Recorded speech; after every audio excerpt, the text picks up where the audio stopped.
चाचा प्रणाम। खुश रहो। क्या हाल चाल है? हाल चाल एकदम बढ़िया है, आपको दिक्कत तुक्कत तो नहीं है? बढ़िया चल रहा सब? सब बढ़िया चल रहा है। एकदम बढ़िया चल रहा है। विपक्ष बड़ा कमजोर है, बहुत कमजोर है, विधानसभा बढ़िया से नहीं चल रहा है। भतीजा कमजोर है गायब भी है, गायब भी है पूरे बजट सत्र में जो है। अगर 2-3 दिन अगर छोड़ दीजिए तो गायब है, लगातार आ ही नहीं रहे हैं, मजा नहीं आ रहा है। जनता ने वोट ही नहीं दिया तो क्या करेगा? वोट तो दिया, सीट नहीं मिला। सीट नहीं मिला, वोट कम नहीं मिला, वोट तो मिला। लेकिन सरकार के ही जो कुछ विधायक हैं वो विपक्ष की भूमिका निभा रहे हैं। नहीं तो निभाना ही चाहिए, ठीक है। मतलब धार तेज होना चाहिए, धार तेज होना चाहिए। अब जीवेश मिश्रा को देख लीजिए, इथेनॉल पर अपने सरकार को घेर लिए। माधव आनंद को देख लीजिए, शराबबंदी पर अपने सरकार को घेर लिए। चाहिए आखिर जनता का काम कैसे होगा? लेकिन राज्यसभा का चुनाव होने वाला है, इस चुनाव में क्या होगा? वहां कुछ ट्विस्ट होगा कि वहां भी खाली खाली? अब क्या, सब तो खुली किताब है। 5 सीट पर है, जिसमें से अब समझ लीजिए कि 4 सीट तो कंफर्म है एनडीए का। 1 सीट में 38 वो भी सीट मिलेगा, वो भी उसमें 3 चाहिए। देखो क्या होता है ना कि राज्यसभा में 41 विधायकों का समर्थन चाहिए 1 सीट के लिए। 1 सीट के लिए तो 85 है जेडीयू का और 89 है बीजेपी का। तो दोनों दो तो दोनों का बांट लेगा, आपस में बांट लेगा। उसके बाद भी 10 सीट एक्स्ट्रा है, 10 विधायक एक्स्ट्रा है। तो और बाकी जो सहयोगी दल हैं जो अपने एनडीए के 38 सीट कुल मिला के, मतलब 164 सीट हो गया 4 सीटों के लिए, और बाकी 38 सीट और बच रहे हैं। तो 41 चाहिए, तो उसमें 3 कम है। 3 कम है, ठीक है। हाँ। तो 3 कहीं से जुगाड़ अगर हो गया तो 5 सीट एनडीए। 5 seat NDA. सबसे ज्यादा घाटा इसमें हो रहा है आरजेडी को। सारी सीट चली गई। 2 सीटें थी इस बार, 2 सीटें खाली हो रही थी, प्रेम गुप्ता की और उनकी अपना क्या नाम है, धारी जी की, एडी सिंह, अमरिंदर धारी सिंह। तो वो दोनों सीट एनडीए लेके जाएगी। जेडीयू का पहले से 2 सीट था ही, रामनाथ ठाकुर और हरिवंश जी का, तो वो दोनों रिटेन करेगी। 2 सीट मतलब बीजेपी को गेन हो गया। हालांकि इसमें उसके अलावा तीसरा सीट जो है 5वें नंबर का है, वो विवेक ठाकुर राज्यसभा के सदस्य थे सीट से, और जब वो लोकसभा में चले गए तो उपेंद्र कुशवाहा आ गया। तो उपेंद्र कुशवाहा का क्या होगा इसमें ये देखना होगा, क्योंकि तीसरा कोना जो है उसमें मतलब 5वां, उसमें 38 ही विधायक हैं। तो 3 विधायक और चाहिए। तो वो कौन देगा? दूसरी तरफ आरजेडी का देख लीजिए, एक साथ सीट के लिए संघर्ष करते रहेंगे वो लोग। वो भी हो पाएगा कि नहीं हो पाएगा, क्योंकि अगर मान लीजिए 202 एनडीए का निकाल दीजिए तो 41 सीट मतलब बचता है 41 विधायक। तो 41 से 41 अगर दे दिया तो आरजेडी से एक बन सकता है। लेकिन उसमें भी जो है AIMIM नाम का परेशानी आरजेडी के लिए है। अब देखिए कैसे आप इतिहास अपने आप को दोहराता है। समय का चक्र यहीं घूम के आता है। पार्टी तोड़ा इन्होंने, 4 विधायक लेके गए। आज उतना ही विधायकों की जरूरत है। आज उतने ही विधायकों की जरूरत है। दूसरा क्या है कि कह रहे थे सबकी हमको चुनाव में गठबंधन में ले लीजिए, वो भी नहीं लिए। अब किस मुंह से आरजेडी जाएगी उनसे विधायक का समर्थन मांगे? यही तो ये भी बड़ा सवाल है। मतलब भगवान के लाठी में आवाजें नहीं है। दर्द बहुत है, दर्द बहुत। इस बार तो आवाज भी होगा। AIMIM कह रही है कि समर्थन हम क्यों देंगे, हमको समर्थन दीजिए। तो बड़ा सवाल ये है कि एकजुट करना। लेकिन एनडीए में भी जो 5वां सीट है उसको लेने में दिक्कत है, क्योंकि चिराग पासवान भी अपनी मां के लिए चाह रहे हैं और उपेंद्र कुशवाहा उस सीट पर है ही। तो और जीतन राम मांझी भी डिमांड करे कि हमको एक राज्यसभा की सीट किसको दो।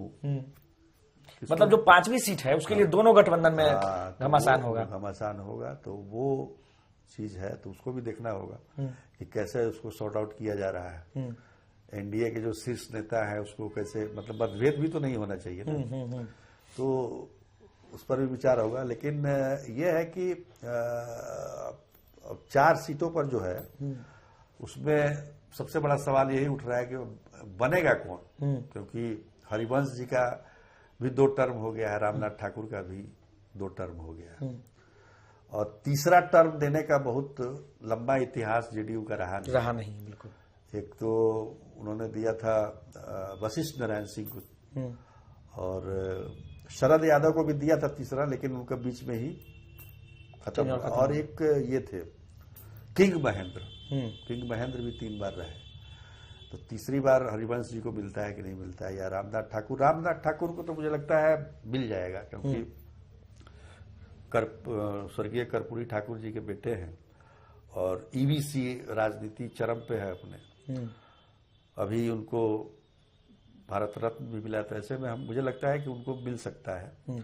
हरिवंश जी पर थोड़ा संशय है, तो एक सीट जो घटेगा, एक सीट जो मतलब अगर मान लीजिए ये होता है, तो हो सकता है कि मनीष वर्मा को इस बार कहीं मौका मिल जाए। बहुत दिन से इस्तीफा देके बैठे हुए हैं।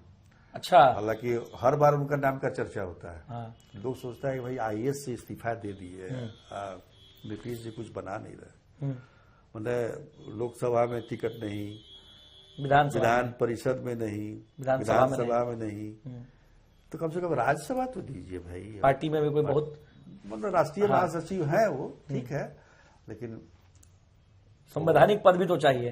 तो उसमें है कि अब देखिए, उसमें भी तुमको देखना पड़ेगा, अब अगड़ा पिछड़ा भी कुछ देखना पड़ेगा। और बीजेपी की तरफ से जो 2 सीटें आएंगी उसमें तो तय है कि एक अगड़े को मिलेगा, क्योंकि एक विवेक ठाकुर के जगह एक नाम तो नितिन नवीन का भी चल रहा है कि नितिन नवीन का इसलिए थोड़ा सा ये होल लग रहा है, पहले चल रहा था, लेकिन उनको जो वहां दिल्ली में सुनते हैं कि 8 टाइप बंगला मिला है, तो उसमें सांसद के लिए या उसके मंत्री के लिए नहीं होता है, वो राष्ट्रीय अध्यक्ष के लिए ही होता है।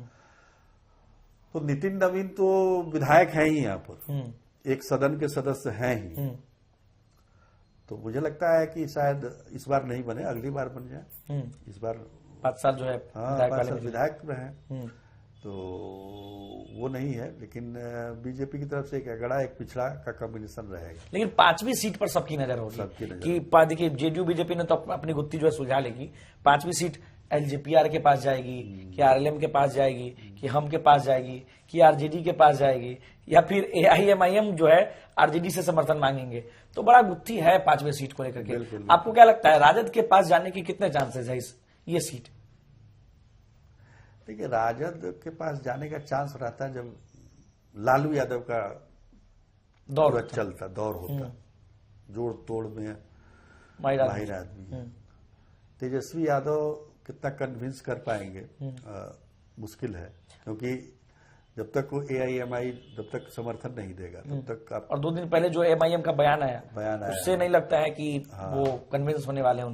दूसरी बात क्या है ना कि कोई भी विधायक है जो विपक्ष में है, उसको अपने क्षेत्र में काम भी कराना होता है, तो वो चाहता है कि भाई विपक्ष तो पूरी तरह से कमजोर है, तो सरकार के पक्ष में कुछ चक्कर में बसपा भी उनको वोट देने नहीं, ताकि जो है कुछ हमको भी मिले, कुछ हमारे क्षेत्र में भी काम हो, तो वो एक लालच रहता है। तो बसपा भी मुझे नहीं लगता कि महागठबंधन की तरफ उनका झुकाव। हाँ, तो वो इस स्थिति में मतलब लगता है 5 सीट मिल जाना चाहिए एनडीए को। चलिए, तो 3 सीट, लेकिन कौन बनेगा ये बड़ा सवाल है। 5वां सीट के लिए अब लड़ाई एनडीए में ही देखने को मिलेगी कि उपेंद्र को जाएगा, मैंने कहने का कौन बनेगा नहीं, किस पार्टी को जाएगा, ज्यादा दावेदारी एनडीए के किस पार्टी। आपके हिसाब से क्या लगता है, ज्यादा दावेदारी किसकी मजबूत है? देखिए, अब इसमें बड़ा सबका अपना अपना दावा है, सबको कमिटमेंट तो किया हुआ है। चिराग पासवान को भी कमिट किया हुआ है, उसके बाद उपेंद्र कुशवाहा को भी कमिटमेंट है, वो भी बोलते रहते हैं, जीतन राम मांझी इनको भी कमिटमेंट दिया। तो अब एक अनार 3 बीमार नहीं 4 बीमार, आरजेडी को भी जोड़ दीजिए। मतलब हाँ, उस एनडीए में अब जैसे एक फूल 3 माली। हाँ, फिल्म भी आई थी बहुत। 2 माली आई थी 3। चलिए, तो देखते हैं, अगले सप्ताह बातचीत करते हैं। मुझे लगता है कि इस मामले को लेकर के कुछ और बेहतर जानकारी जो है। हाँ, तब तक विधानसभा भी समाप्त हो जाएगा। 16 को है शायद, सुना 16 मार्च को।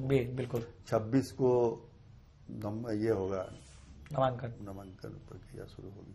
चलिए, तब तक के लिए अपने सभी दर्शकों को नमस्कार।